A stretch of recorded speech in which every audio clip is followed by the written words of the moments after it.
It is May 11th.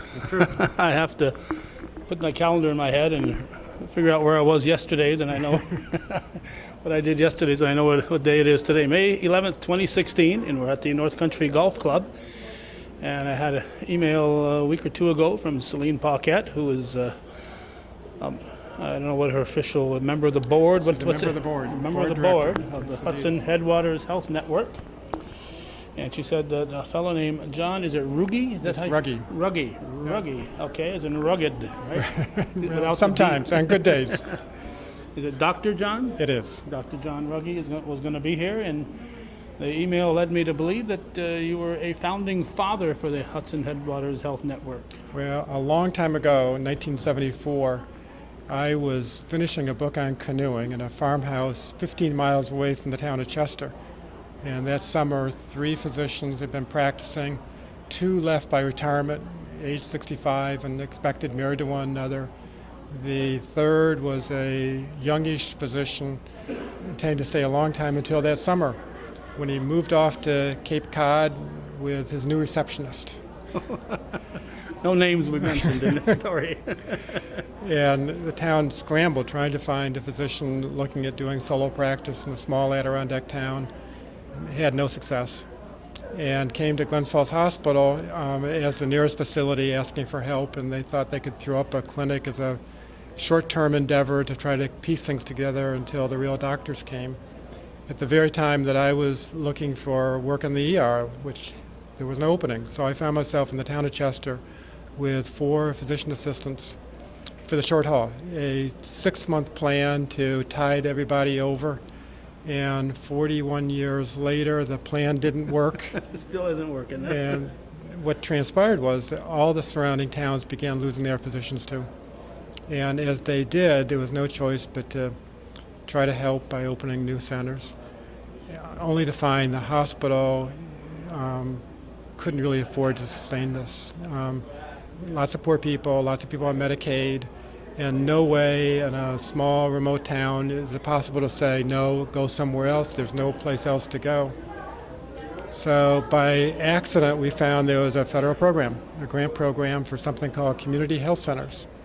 And we already had the Chester Health Center, the Warrensburg Health Center, the North Creek Health Center, the Indian Lake Health Center.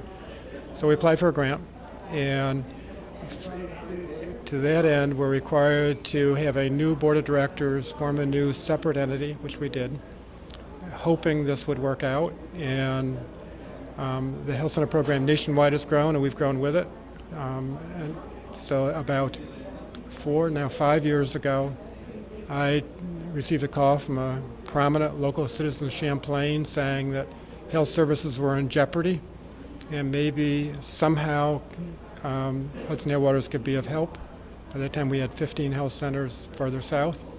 That prominent physician or citizen was Dr. Racine.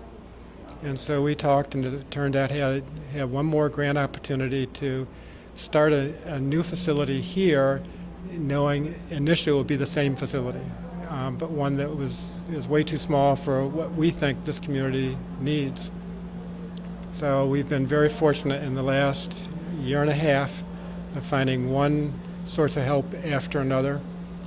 The Northern Border Commission, the Dake Foundation for Stewards, the federal government, and also now a state grant. So we have a total of $4.5 million waiting for a new facility here in Champlain. And we'll groundbreak this summer and open next spring. And in the meantime, we've been really pleased. We have 3 new family physicians who've joined Dr. Racine, and a cadre of nurse practitioners and PAs who just can't wait for new space. And so we are looking forward to a grand opening sometime early in 2017. And have you picked a date yet for the official groundbreaking? I know people have been chomping at the bit. Not yet. We expect to go out to bid momentarily. And we hate to set a date and then find there's more negotiations to do with the contractors. But as soon as we have a contract date, we will have a groundbreaking date, that's for sure. Yeah, so this is much anticipated. I was probably in grammar school or junior high when the North Country Medical Center was brought into town. Really? A bunch of prominent citizens, none of them named Morris Racine, Right. because he was in diapers back then. But we got together and said, this community needs a physician, and Yep. they built that medical center. And then eventually the doctors were able to purchase it from the community. And, Is that right? I didn't yeah, know that. and, that's and it's been Well, since roughly early 1960s, somewhere in that area. I'm sure the date is on a plaque there at right. at the facility, but that's. Well, we'll move the plaque. That's for sure. I hope so, because it's But- got the names of the people who spearheaded this, and it's only appropriate. We can't lose them. No. No. Yeah. Again, community health center is our first name, and we have depended from the beginning on community support. The initial facility was purchased by the town of Chester, provided to us rent-free, as all our other mountain centers are. So we've been supported, and in this town we had the benefit of that initial grant, which goes on and on. But in the meantime, town of Champlain has been wonderful in finding sewer lines and water lines, They're running water and sewer by there. Yes. and so we will have a site ready for action. And we couldn't do it without knowing that we've got that kind of community support here in Champlain and Rouse's Point. Well, you're going to get Moores, Jay-Z. You're going to. Oh, You're absolutely. going to get the entire northern tier here. Well, we've done the count, and by our count, there are 27,000 people living in this arc of territory north of Plattsburgh, where it's much more natural to stay local and be close to home than it is to drive to the city. And we think 27,000 people is enough to have a doctor or two. Yes. And you say you've got three of the last one. Four so far. Well, three new ones. Three new ones, yes. I think the last one we talked to on camera, and I wish they'd let us know so we could talk to them all, is Dr. Sergevich. And, Yes. and she's a delightful person, and it's great to have her in Is the community. already a veteran. And Dr. Cholak started the 2nd of May, so however long ago that brand was, new. That's a week 9 ago. days ago. And Dr. King will join us this August. Oh, so only These one active right now, so we'll have to get to Well- meet that doctor. And you can imagine what that does to our hours. We're going to be open till midnight, trying to squeeze enough doctors into that small space. But And the patients, because the waiting room is relatively small. that's also there. true. You've noticed that. Yeah. Yes. Yes. So are there going to be drawings here of the new facility? There are drawings. There's elevations, so you can see what it looks like from the outside. There's a floor plan, and we know what it's going to be. It's going to be 4 times larger than the existing center, 25,000 square feet, with space for all the primary care we do and all we hope to do, as well as imaging, X-ray, lab drawing, specialty suite, and behavioral health. So we are looking at engaging certainly with CVPH, certainly with Clinton County Mental Health Services, and already have really vibrant relationships we're building on. Okay. Of course, CVPH is now part of University of Vermont Health Network, that's right. And It's harder to say every time because it keeps it's a growing. long name, but we've been in very active collaboration with UVMHN. I can say it fast.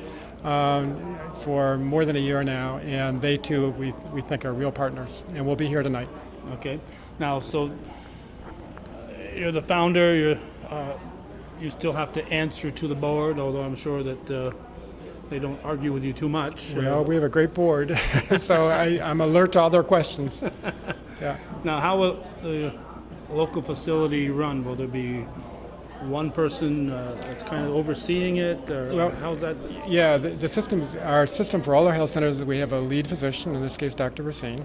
We have a lead nurse, and we have a lead front office person, Melissa and Kathy, both of whom have been here for longer than Hudson Headwaters. And so we have this triumvirate. We know that it takes a team, and they in turn are supported by all the network operations. We have a finance department that negotiates with our payers, and we have an HR department that works out all the insurance and other benefits. And we do a lot of communication, some by traveling 2.5 hours, and a lot other by telecommunications. So we have one big screen, and we use it I can imagine that internet gets used.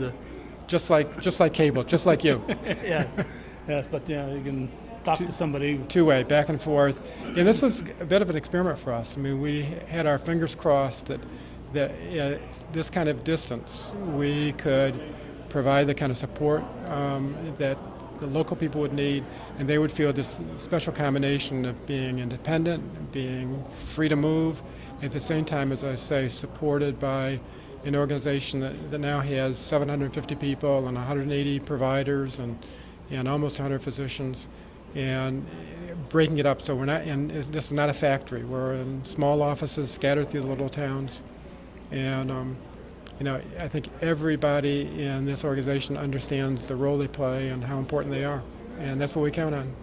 But there's just no way you could have envisioned what this would turn into when you started all Oh, this. there was a plan, 6 months and out. Yes. Didn't work. No.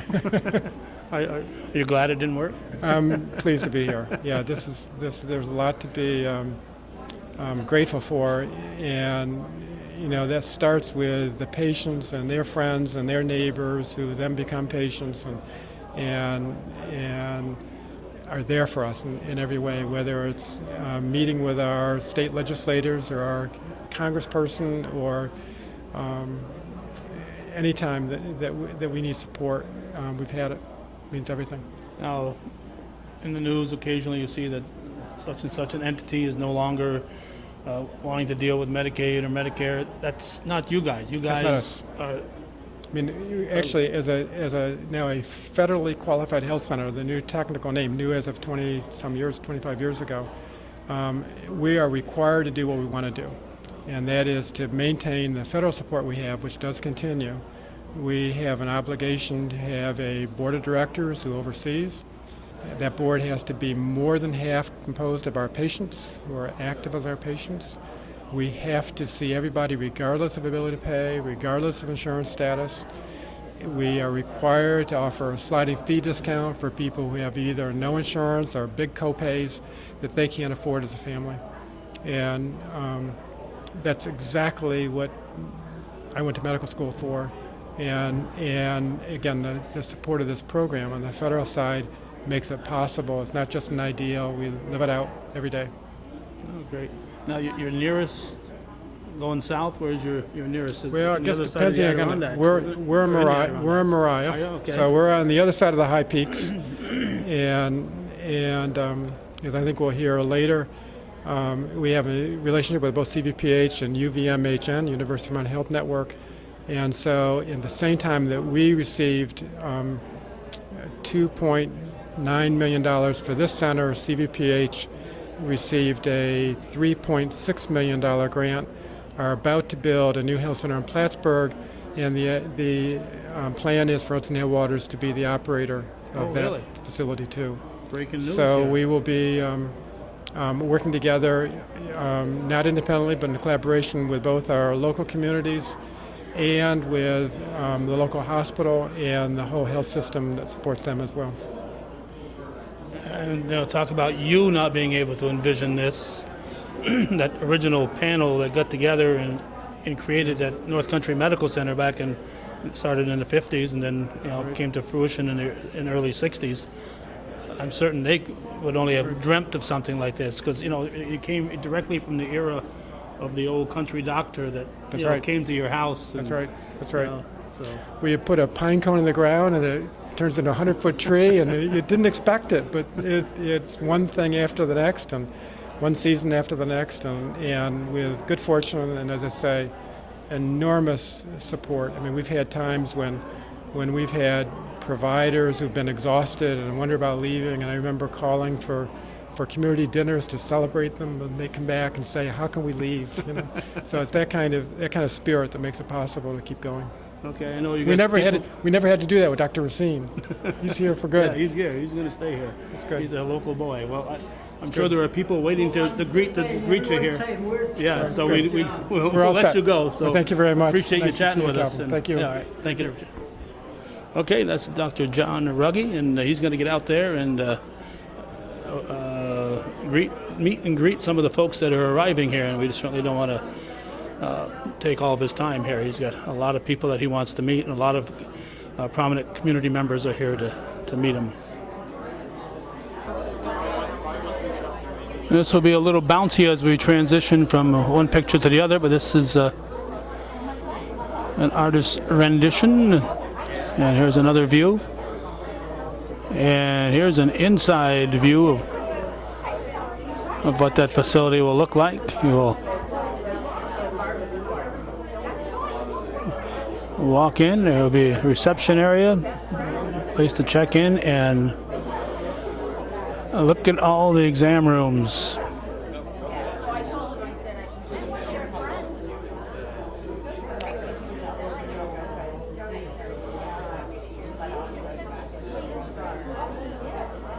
And over here is an inside view of some of those rooms.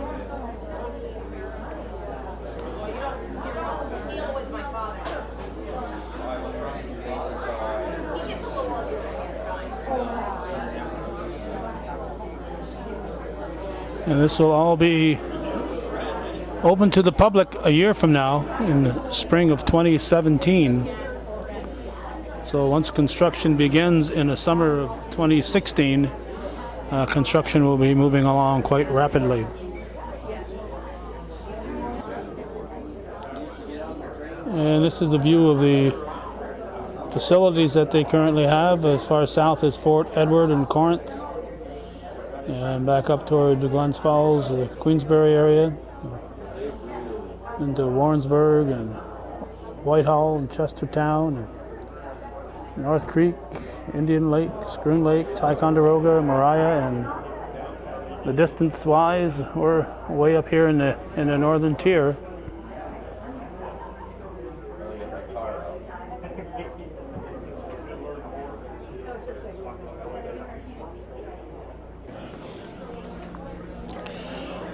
Okay, and talking with Dr. Ruggie, I learned something that there's going to be a similar situation going on in Plattsburgh. Stevens Mundy, CEO of, can I say all that? University of Vermont Health Network, CVPH. Okay, and CVPH, Champlain Valley Physicians Hospital. So it's a lot of letters, a lot of words now, but I'm sure you've come to live with it. I come to live with it. Yeah, it's a good thing. Yes. It's a good thing. I think the academic affiliation's been really good for us.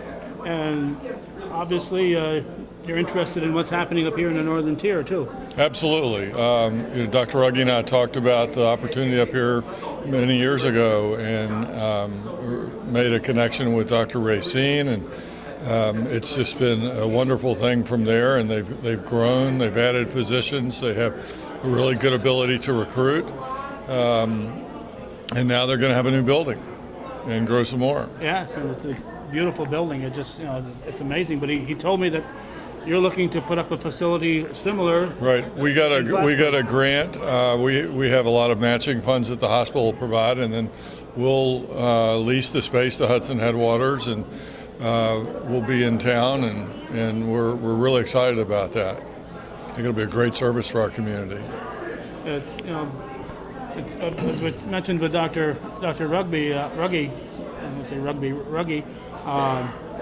It's come a long way from that country doctor who would hop in his car and right. It really has, because it's so complex now. There's a team. You've got primary care physicians, you've got case managers, you've got embedded mental health providers that help people that are struggling with different issues. You've got pharmacists. They're all, when you design an office, there's 6 or 8 people in each pod that really work with the physician, and so it's truly a team effort. And now your PAs and your nurse practitioners and such, those professions have grown, and in many cases they're right there alongside the doctors as far as capability goes. Absolutely. They work very collaboratively, and you've got physicians and nurse practitioners working with all those other providers, and it's a tremendous improvement in care.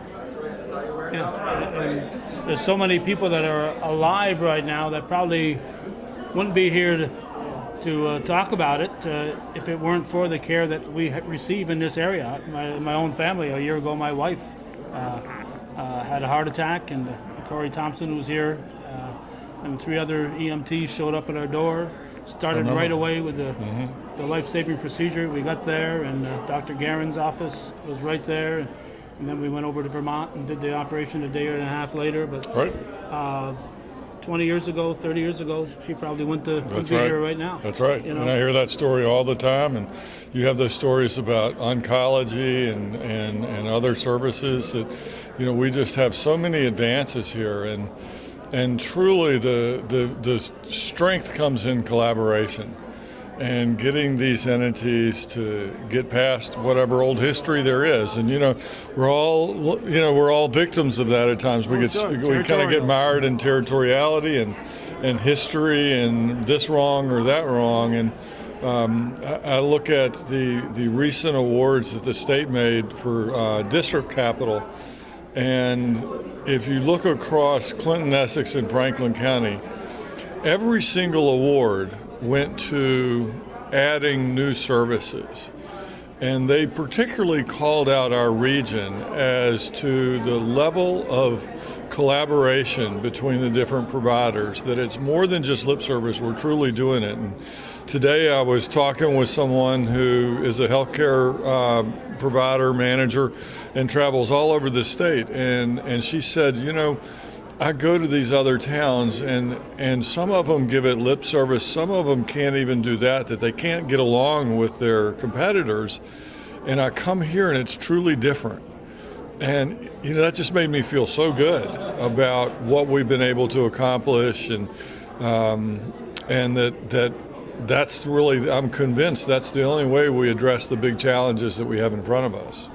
And as we're speaking here, within the last few days, another local hospital has moved under the umbrella of the UVM Health Network. You know, that's Alice Hyde has come into our system, and we've been able to work very closely with them. You know, it used to be that when we went and talked to Alice Hyde, we'd talk to them, and Fletcher Allen would talk to them, and they were kind of split. Who do we work with? And it was that competitive model. And now we're all three able to work together. And, you know, Dr. Wolkowitz spoke yesterday, and he said, you know, people are asking me, because I've been there for 2 years, am I leaving? Because that's what they've had. They've had kind of a 2 years and revolving door in some specialties. And he said, no, we're now a system, and you're not going to see that. And when he stood up in front of the community and said that yesterday, I felt a lot of pride in the work that we've done, and you know, knew that we were making a difference. Every day it's, you know, there's new stories being written every day at the local hospital. And how long have you been there, Stephen? You know, I've been here 14 years now, and I remember when I was kind of the new guy and the newest one in the North Country, and I think when Chandler Ralph at Adirondack retires, I'm going to be the senior guy. And I actually said Dr. Wolkowitz and I chat about this because he used to be the young cardiologist, and I sent him a note when I saw the article in the paper today, and I said, you look like the senior cardiologist, and I didn't get a response. You may get one when you see him. Yeah, I think I will. He doesn't want to put it in writing. No, we certainly won't repeat it on this interview. Okay, well, you know, I think it's nothing but good news with all this, and to know that this will be up here and operating by this time next year, it's kind of exciting. Do you have a time frame for the facility you'll be putting up in Plattsburgh? You know, I think that we're probably maybe 6 to 12 months behind. We'll probably start sometime next year and then be a year behind that. I would think it starts early next year, though. Do you have your site yet? Yep. Yeah, we own the site, so. Oh, okay. We own the land. We own some land across from Hannaford's, and it'll most likely be there. And so we're really excited about it. That place is certainly growing across from Hannaford. Hannaford. It is. Yeah. Okay. Anyway, good to see you, Calvin. Thank you. Thanks for talking with us, Stevens. The program is about to begin here, so we're going to try to get a spot so we can cover all this. Just had an audio check, and the sound is going to be kind of low. We'll try to see what we can do about that. Also, with Hudson Headwaters, I'm only going to say one thing. I'm here to introduce Celine Paquette, who I think is known to most people in this community. She's one of our board members. Thank you, Howard. Welcome to our Hudson Headwaters Health Network friend-raising. I want to thank all of you for bringing the sunshine today. This is wonderful.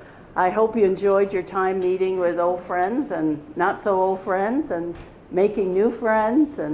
But we certainly welcome you, and I'm grateful that you took the time out of your busy schedules to join us here today. Thank you.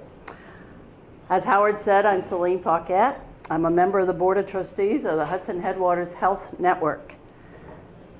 As some of you may know, I am a registered nurse and spent 27 years in community health and education before moving back to Champlain over 25 years ago.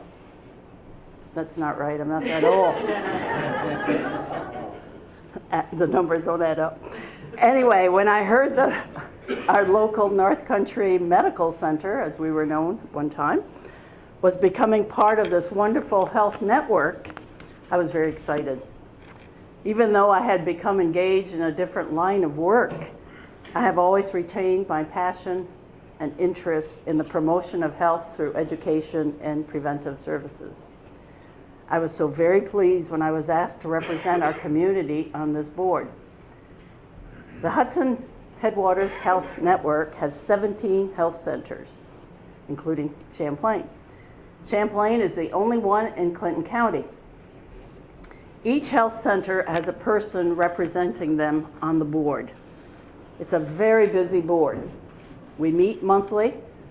The meetings are in Queensbury in the evening, and I managed to attend all of them, almost 100% attended. In addition, each board member serves on 2 or 3 committees. The board is involved in all aspects of the functioning of the network: audit, finance. We look over the credentials of potential providers and approve them. And of course, the major thing, which is fiduciary responsibility. We're very much a working board. Dr. Ruggie sees to that. So as this community's health center representative, I'm always happy to hear from any and all of you.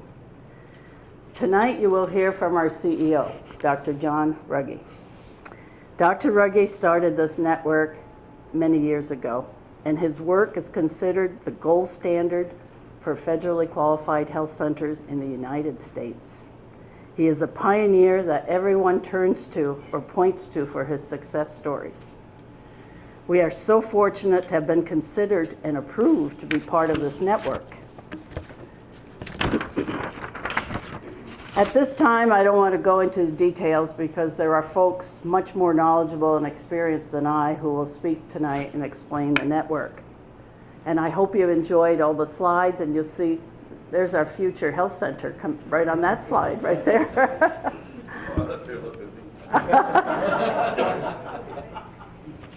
Rolla, as handsome as you are. No. However, the next person I would like to introduce is Dr. Maurice Racine, the senior provider at the North Country Family Health Center. This is Dr. Racine's 35th year serving the people of this area. He came here as a young physician, and he is still young. Dr. Racine, where are you?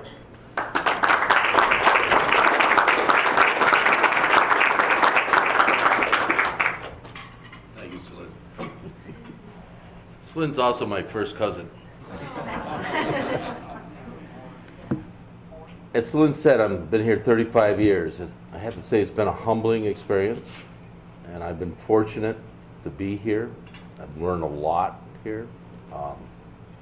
My primary reason of coming back was my family was here, and I had a choice between orthopedics or family doc, and I soon got bored being in orthopedics, and I have not been bored being in family practice.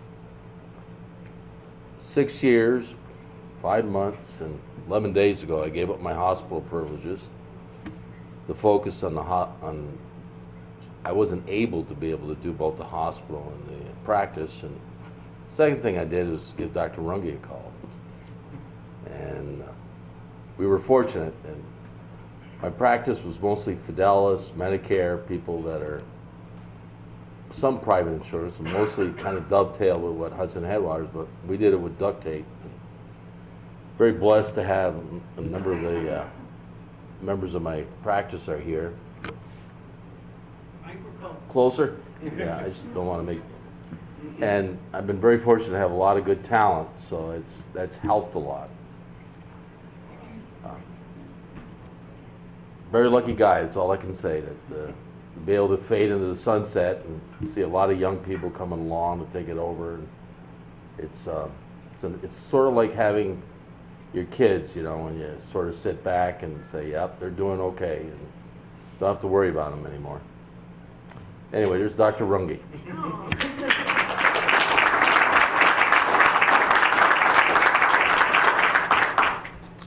First of all, thanks very much for being here. This is really a very nice turnout. As you'll hear, we depend on our community and community leaders like nobody else. And for this to be a new start is great for us. My favorite job at Hudson Headwaters is being the historian. And Howard said I could say a few words about the beginnings and how this evolved. A long time ago, 1974, in the town of Chester, population 2,500, there were 3 physicians.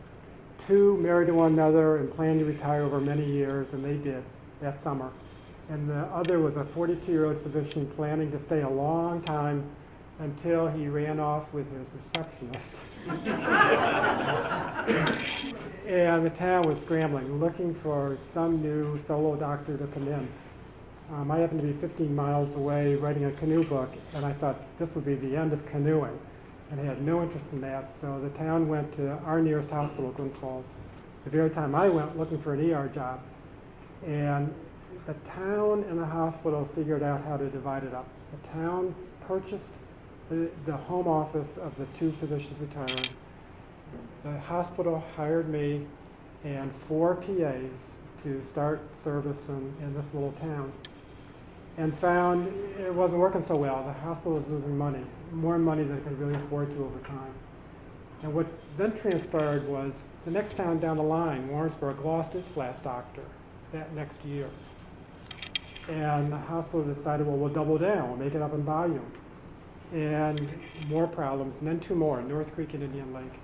And quite by accident, we found out there was a federal program, or was a federal grant program for health centers, for community health centers.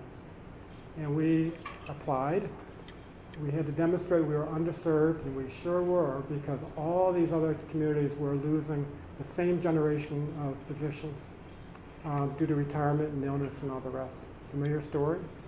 Not yet. And so anyway, we had to, as a requirement, set up a new company called Hudson Headwaters Health Network. It is the Hudson Headwaters, and there is a canoe there. And with that, got started trying to do what looked like was the impossible, how to keep healthcare in remote communities that were simple and not able to support themselves either through private practice or even through hospital sponsorship. Over time, one after another, townspeople, usually the mayor or the townspeople, would call and say, you know, we're losing our doctor too. Is there anything you can do to help? And we would find some grants, or we'd find local support. We always found local support. And that led to this expanding little primary care network of ours. And one day, about 5.5 years ago now, I got a call from a prominent citizen in Champlain who said he was concerned about loss of medical care, not right away, but over the future. And would I be able, would Hudson Headwaters be able to help in any way? Of course, that prominent citizen was Dr. Racine. My next call was to Stevens Mundy at CDPH to say, you know, does this make sense? I mean, we have been working together through a medical home project trying to support physician practices and primary care across the North Country. Stevens took about 3 seconds to say, I'd say go for it. It took 1.5 years, 2 years to put the pieces together, but finally we were able to get the necessary approvals on the federal side for funding. And then equally important for us was getting state approvals, which are extremely strict for a licensed facility. And unlike a private practice, we go through a whole lot of surveys and alderall to meet many requirements. One requirement is we have to have a board of directors with local people who are patients, who take care of us and supervise us, and ultimately are the owners of the operation. By community support, we're talking about Celine. With all those trips, midwinter, midsummer, mid-fall, mid-spring, back and forth to give the kind of input that we need. And so we had two things going on. One is a whole series of state requirements worrying about could we even get state approval for the existing facility because it doesn't meet, quote, code. And some people I know were here when we had an opening event. And at that event, we had the State Commissioner of Health. We were all holding our breath because we know we didn't meet code, but we kept promising we'll only be here for 2 years and then we'll find a new facility. And Dr. Shaw, fortunately, Commissioner Shaw, took the time to stop in, say hello to everybody, and walk through the facility. And he came out and he said, "This is charming." And so we knew it was going to work. But we had this commitment. We had to get a new facility. And we also had Celine. And she was there to make sure we never forgot we needed to expand here in Champlain. And so we worked at it. And some time ago, Gary, the Northern Border Commission came through with a $250,000 grant, our initial support for a new facility here. Sometime later, we received a federal grant through the Health Center program of $1 million. Sometime soon after that, the Dake Family Foundation, Stewart Shops, donated $100,000 for an X-ray machine, something we think we really need. And then most recently, how long ago? 6 weeks ago, the state of New York finally decided on a grant program that we've been waiting for, in round numbers, another $3 million that we could use for this facility to be sure we have a state-of-the-art magnet for patients in this arc of territory between the border and Plattsburgh. Bids I thought were going to be out by this time, but there's a lot of little legal and architectural detail to work through. We're at the final stages. We will have groundbreaking this summer and a real opening sometime late spring of 2017 next year. This creates a little bit of a difficulty in that we have, count them, 3 new physicians who are here and practicing or about to practice, who are stellar. And they have agreed to work Saturdays and evenings and early mornings because we simply don't have the space we need for the number of people we have and now the number of providers. Also to include our nurse practitioners and our staff who are just bending over backwards to make sure that we can be ready for something pretty grand. It's 4 times bigger than the existing facility. The pictures are all around. And we think we're going to be just as proud of this new health center here in the North Country of anything we've done anywhere. And we know the need here in this community is exactly the same that we've been trying to address over and over again. And we also appreciate the fact that in addition to the community leaders who are here, we have an amazing collaboration and working partnerships with CVPH and with University of Vermont Health Network. And we wouldn't be here without their approval, their encouragement, their support. And our patients wouldn't get anything like the service they're going to get unless we have them as our specialty service, our ancillary services, our acute care services, our tertiary, our teaching experience. And if we can provide that primary care piece through this federal qualified health center program, we will, I think, have the same kind of success that we've had elsewhere. And that is going to only add to the strength because we've learned the hard way that everything now in healthcare is negotiable. You don't simply go and open up a shingle anymore. You have to negotiate about everything, whether it's an electronic medical record or a reimbursement rate or the staff you find and all the rest. And as we have this kind of presence, you can't be ignored. And nobody is turning away from us yet, and I don't think they will, thanks to you in this support. So with that, I'm hoping Stevens would feel comfortable to say a few words.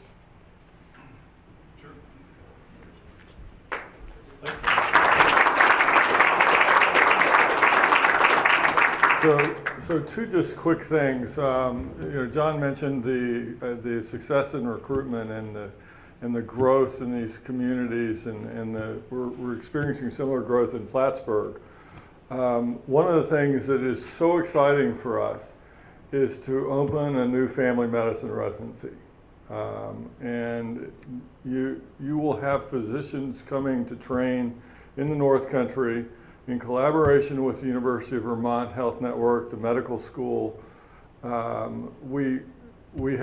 We'll start out, and it's called a 4-4-4 program. So they train for 3 years in family medicine. And they're 4 the first year, 4 the second year, 4 the third year. So when it's up and running, you have 12 physicians training all the time.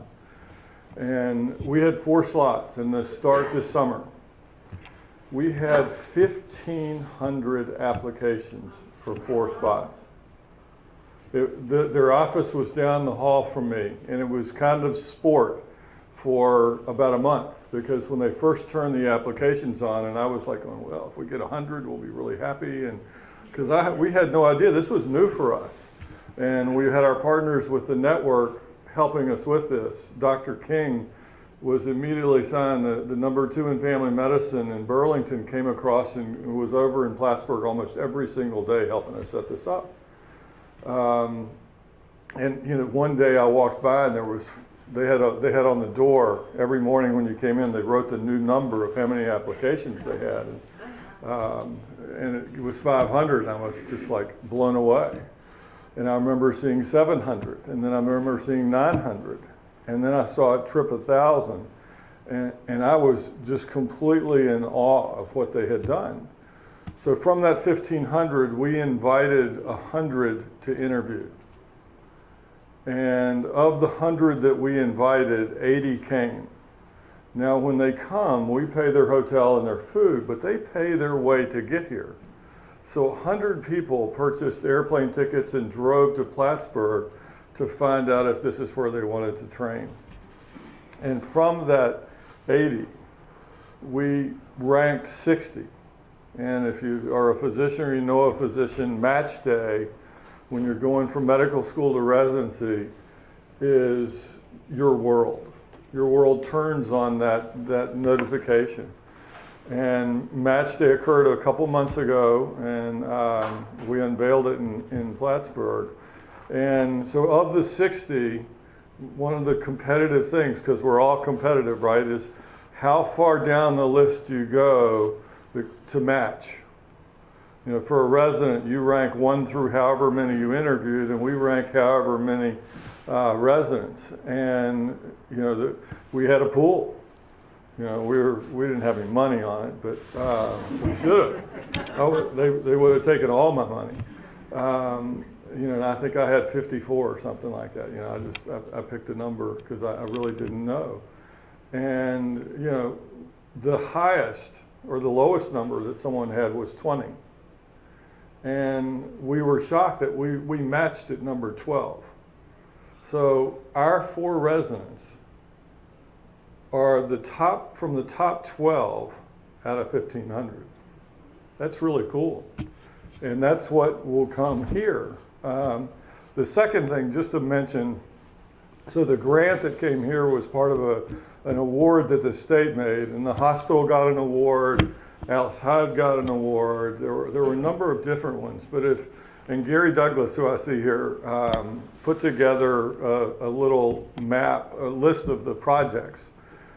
And if you rank them by county, and you list Clinton, Essex, Franklin, and then St. Lawrence, it's shocking, because we are collaborators in this community. You see it in healthcare, you see it in the chamber, you see it in other business. We know how to work together. And people recognize that, and they see value in that. And St. Lawrence, I would tell you, struggles with that. Those hospitals don't collaborate like we do. They haven't gotten past their competitive. Every single nickel, almost $30 million that went into Clinton, Essex, and Franklin County is going to new services like this center that you see. Every single nickel. Every single nickel that went into St. Lawrence County goes to debt restructuring and debt forgiveness. Every single nickel, not one goes to new services. And we should take that as we've learned lessons from Gary. He's maybe learned a few from us. He won't ever admit that to me. But we've learned, and we do that.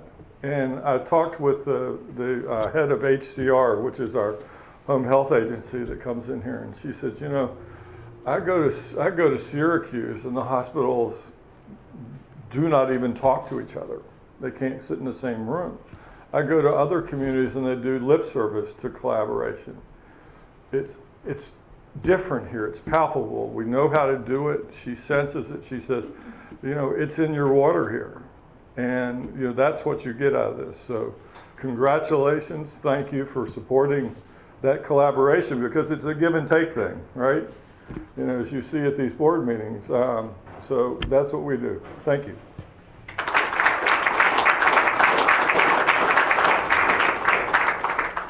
Before moving to questions and answers, and we want to do that, Diana Scalise is here as VP for Strategy for University of Vermont Health Network, and boy, do we need strategy. Thank you, John. There's nothing more exciting than a community getting a new health center. I watch Stephen sometimes talk about those things, and I see him tear up, and I do too, because it is really exciting to see a rural community get a new health center. The University of Vermont Health Network is very pleased to continue to support the North Country with providing access, especially to primary care here in this community and the others. We continue to grow. Yesterday, you probably saw the news that Malone came in. Congratulations, Stevens, on bringing another hospital into collaboration into the network here. We're very excited about that. We're going to continue to provide specialty services here. 2 years ago, I think it was about 2 years ago, John, we looked at ourselves and we said, you know, we need some new partnerships between us, the network, CPI, CVPH, and Hudson Health Network, and how do we formalize that? How do we take that and start to work on some of the really hard issues together in the communities that we serve? And so we spent a lot of time, and we drafted a collaboration agreement, and in it, it requires us to work together on joint regional planning. And we said, okay, well, what's that, you know? And today, we're starting to see the effects of that, especially with this new facility here. We had a call earlier today to talk about our partnership and bringing specialty services to this community with this new health center. So we're starting to actually have those conversations that we agreed to those couple of years ago with John's support and our CEO's support. So congratulations to all of you. The Health Network is here to continue to support it, and we're in it for the long haul right with you. So congratulations and good luck.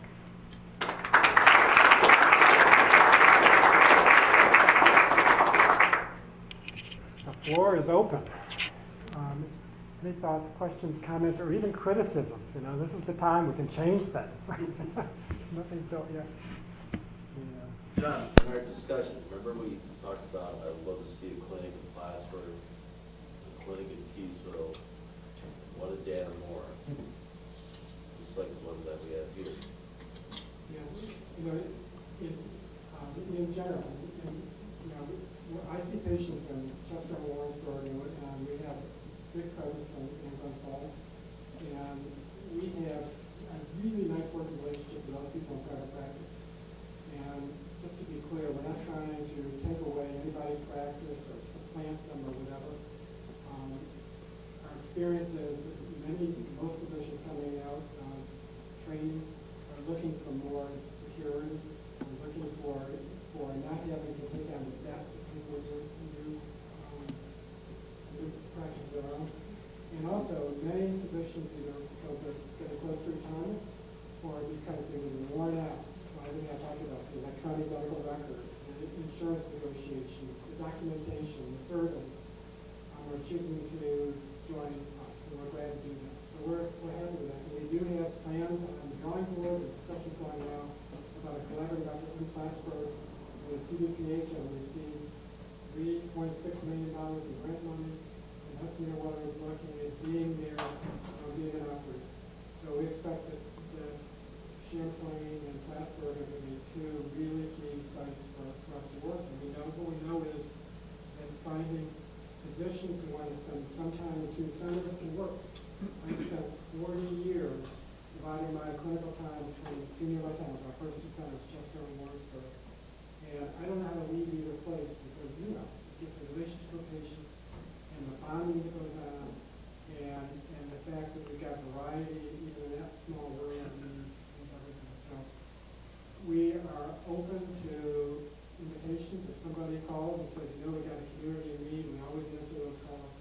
We're not in the business of going out and knocking down doors or knocking on anybody else's practice. We want to work on this.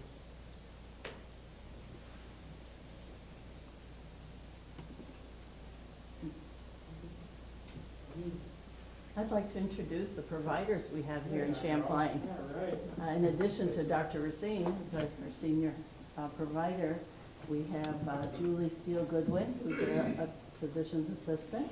We have Dr. Suklevich, who joined us 2 years ago.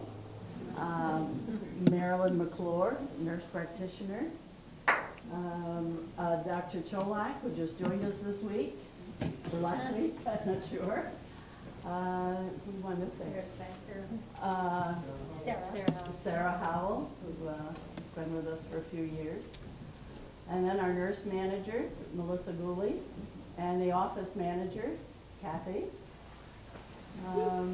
We have one young gal who's studying to be a nurse practitioner, who's been working with Marilyn McClure. We have another physician joining us this summer, Dr. Jessica King. So we're very glad. Who did I miss? Anybody that's here who wants to?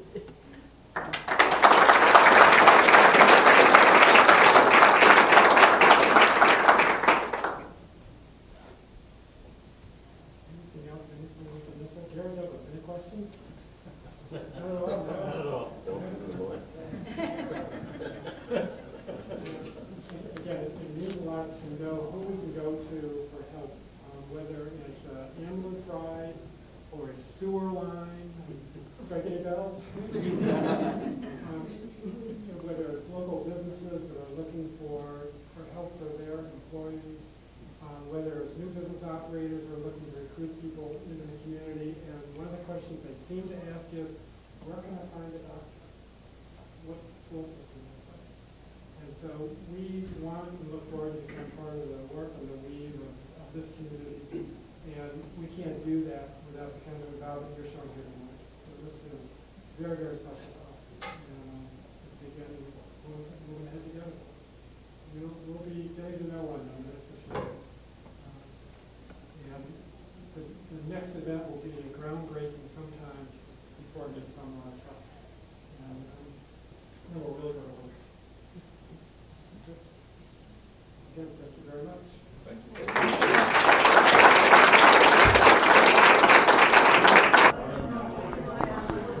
You've heard of transition teams. This is a transition team that almost all the way back to the original medical center up here, but not quite. Not quite, no. Dr. John Southwick, Dr. Morris. Now, Celine said Maurice Racine. I always called you Morris. Is that okay? Whatever you feel comfortable with. Oh, well, I guess it's going to go in a whole new direction here. Do you now. want to know what some people used to call me? Get out of here, you horse doctor. You've tried to kill me twice and you're not going to get a third time. And that was on a house call? No, that was in the hospital. Oh, okay. But you got involved with the North Country Medical Center, what year? 1963. 63. And it opened when? 61. 61, okay.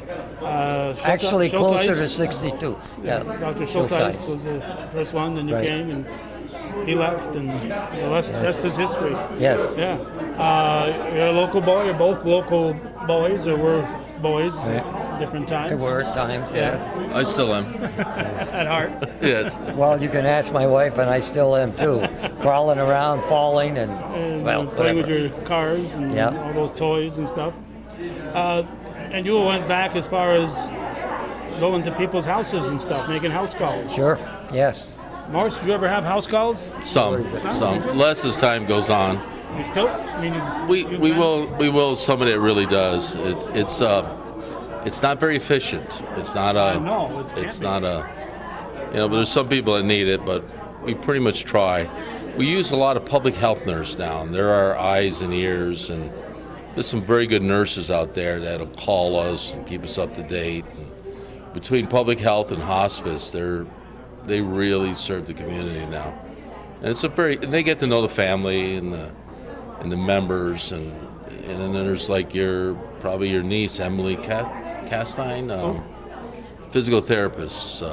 Amy? Amy, yeah. Amy, and I get great feedback. Here we got physical therapists going to the homes, and she does a great job, So that's ancillary services that really help.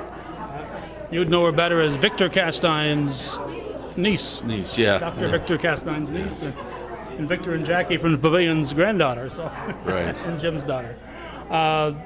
You got involved with the medical center here. Was it 81. 81? 40? Probably in 63, 62 when it opened up. And I was a patient. Then in 81 as a physician. So you probably, graduated in 71 from high school. You weren't a doctor too long at that point. No, and then I got out of college in 74 and medical school in 78 and residency in 81, and I've been here since. So this has been your first full-time job, shall we say? Only. Only full-time job. Only. Well, John, you were somewhere else before you came here, weren't you? In the Army. In the Army. That was it, 2 years. Okay, then you said, I'm going back and take Going over. back, Kick right. that Schulteis guy out of there. And Well, he said he was going to leave anyway, so I said, okay. There's a vacuum, easy to go. We looked at 13 places before we settled here, but Joanne said you weren't going anywhere else but home. So, why waste the time and looking at other places? just a courtesy to look at the others. Huh? Yes, yes. So is it always your hope to come back here? Yes. Or was it? And Morris? yours? Same here. Same here. You're hoping to come back. Yeah, and it's nice when that happens. I talked earlier with Stevens Monday about your co-graduate, my wife Judy, a year ago having a heart attack, and a local boy Tim Guerin was there to take care of her, and when she went to the hospital, and it's nice when you get a local connection like that. It's nice. Is it hard though when you come back and you seen all these people and they say there's that snotty-nosed kid that used to pick apples off my yard and that type of thing? In some ways you don't always get the respect you want at first? I was told that, but I don't think it was a problem. You earn it. Yeah. We earn it. Right. We earn I know it. you earn it, but I mean at first. But I think in time at you first- earn it. Yeah, but at first. They get to know you. They get these to. people look at you skeptically and say that's just Well, that little it's just routine nature, kid." Yeah. and but you earn it. It's a two-way street. They got to earn it too. It's you get to know them, they get to know you, and it's an earn and humbling. I think we get humbled as the time went on. Yes. You come in kind of arrogant. And I don't know, arrogant's a good word, but Full of you think whatever. you know Get a little everything. vinegar And going as in. time goes on, you realize that I learned a lot here. This has been a very humbling experience. We do. You learn. You learn from patients. You learn from associates, and you keep learning, right? It also must be a little shock to the system when you lose that first patient that you didn't think was going to end up that way. Sometimes people come in and it's going to happen, but you shoot for perfection. But that starts in medical school. In medical school, you start following people, and they die, and residency, and the harder part here for, I'm sure, John and I, was that we grew up, we know the family, we know the mother and father, the brother and sister, so it's that relationship that's a lot different you sort of sit back and realize that life goes on. But it never gets easier. No. Particularly when it involves a child, somebody that, there are various examples of what could have been done way back that I couldn't do or nobody could do. Or you didn't make the diagnosis. That's right. You never forget the ones you should have picked up. You don't remember the ones where you did everything right, and it's the ones that are, oh damn, I wish I thought of this, or that hindsight is perfect, isn't it? yeah. When you look back. Those we don't forget. John, you couldn't, I mentioned this earlier with talking with Dr. Ruggie, that you couldn't have imagined something like this 50 years ago, or 53 No. years ago now. And I congratulate them not only for the vision, but they put the vision to work and made it happen. My goodness, that's great. It's just amazing, I think. It'll be good for our grandchildren. Yeah. You know, your grandson and my kids, and they'll be able to have good community health centers to go to get health care as they get older. It's going to be a pleasure to get sick and walk into that new building. Yeah. We got a rough year ahead of us, though. There's going to be a lot of people on top of each Well, other. you're getting new doctors in, so you want to grow, but you don't have much elbow room already. We've been blessed to get some really good physicians that want to join us. And I've heard feedback to that effect Yeah. from patients, former patients, friends, relatives too. You they're- took care of my granddaughter-in-law. Did I? Yeah, John's wife. Did I? Yep. Careful of the HIPAA law here. We can. He always gets worried about that. Poor Calvin. He gets This worried. is Don't family. mention it. This is family. There's more trouble when you get home than anything with HIPAA. If they did say something, you should. All right. So, how long did you mull it over before you made that phone call to Hudson Headwaters, Morris? Oh, I had made that decision when I gave up the hospital. That's why I said 6 years and 5 months and whatever. You know, I had already knew if this is going to be pulled off, I have to do everything I can to make Champlain work, and then I need to get help. And as Stevens and I were talking about before the meeting, I said, you guys run hospitals, not primary care. And I mean, you do well with hospitals, but you're not primary care, man. 100%. And I said it was a business decision to reach out to Runge, and I said, John, I need help, you know, and I think we can match. And now, and this couldn't happen without computers and fiber optics, and you know, our Athena network is kind of a fascinating computer in that every time we type, it's going into Glens Falls and going into into the cloud, and somewhere's in Maine, and it's coming back. So it's all this instantaneous feedback that's going on. So, and because of that, they can centralize the billing and centralize the referrals, and centralize the payroll, so you can get really big. And then now you have this huge group of physicians, nurse practitioners, everybody. So when we go negotiate now, we're not negotiating in 1 or 2 or 3 family doctors in a clinic. When Dr. Runge's man picks up the phone or lady and says, this is Hudson Headwaters calling, we have a problem with the billing or something, they get attention, where if I call it, I'm lucky to get the janitor, you know, so. And that's helped a lot. Remember those years where we, you know, so that's helped a lot. How many will be employed up here? Do you have a rough estimate right now? I'm afraid to think about it. It's going to be 50, 60 people, I would imagine. You know, by the time you have this many positions, nurses, secretaries, it's a large operation. We'll have an x-ray tech, you know, lab, plus Kathy, plus now we have 1 or 2 part-times to keep the lab open. It'd be a great service for the community. Imagine back, we had 18 at one time. And poor George Starr used to look around and say, look at all these people. I said, yeah, but we need them all and maybe more. That's why you got to charge more than $3 for their visit then, because you got all these people besides the physician that are needed to be there. And Incredibly expensive.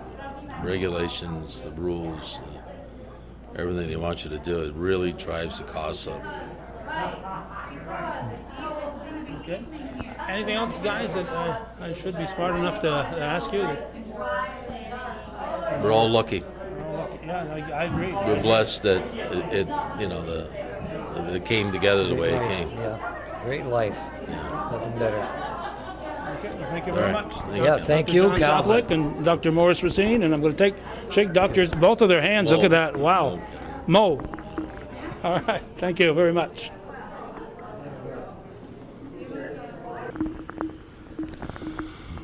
Well, there you have it from the North Country Golf Club in Champlain.